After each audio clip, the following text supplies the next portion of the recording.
ഇന്ന് മാർക്കറ്റിൽ 50+ points gap up ഓപ്പണിങ്ങിനുള്ള സാധ്യതയാണുള്ളത്. ഇന്നലെ FISും നെറ്റേഴ്സും നെറ്റ്ലെസ് സെല്ലേഴ്സ് ആയിരുന്നു. FIS 650 crores ആണ് സെല് ചെയ്തിരിക്കുന്നത്. TS 820 crores ആണ് സെല് ചെയ്തിരിക്കുന്നത്. ഇന്നലെ നമ്മൾ പറഞ്ഞതുപോലെ ഒരു പോസിറ്റീവ് ട്രേഡിംഗ് സെനാരിയോ ആയിരുന്നു മാർക്കറ്റിലുണ്ടായിരുന്നത്. കാരണം ഇന്നലെ തൊട്ട് സെൻസസിൽ റീബാലൻസിങ് സ്റ്റാർട്ട് ചെയ്തിട്ടുണ്ട്.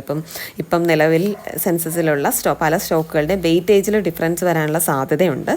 അത് മാർക്കറ്റിനെ നെഗറ്റീവും പോസിറ്റീവുമായിട്ട് ബാധിക്കാനുള്ള സാധ്യതയും വളരെ കൂടുതലാണ്. US മാർക്കറ്റ് ക്ലോസ് ചെയ്തിരിക്കുന്ന ന്യൂട്രലാണ്.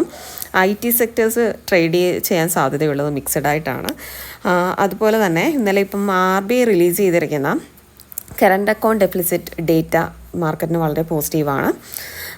പിന്നെ ഇന്നിപ്പോൾ ഒരു വോൾട്ടാസിനും ബർജർ പെയിൻസിനും അമർരാജ ബാറ്ററീസിനും ന്യൂസ് വളരെ പോസിറ്റീവാണ്. ഇന്ന് US ഒരുപാട് മാക്രോ ഡേറ്റാസ് റിലീസ് ചെയ്യാനുണ്ട്. നിഫ്റ്റിയുടെ ഒരു സപ്പോർട്ട് ലെവൽ 23,000 23,500 ആയിരിക്കും. റെസിസ്റ്റൻസ് 24,000 ആയിരിക്കും. ബാങ്ക് നിഫ്റ്റിയുടെ സപ്പോർട്ട് 51,000 51,500 ആയിരിക്കും. റെസിസ്റ്റൻസ് 52,000 52,500 ആയിരിക്കും.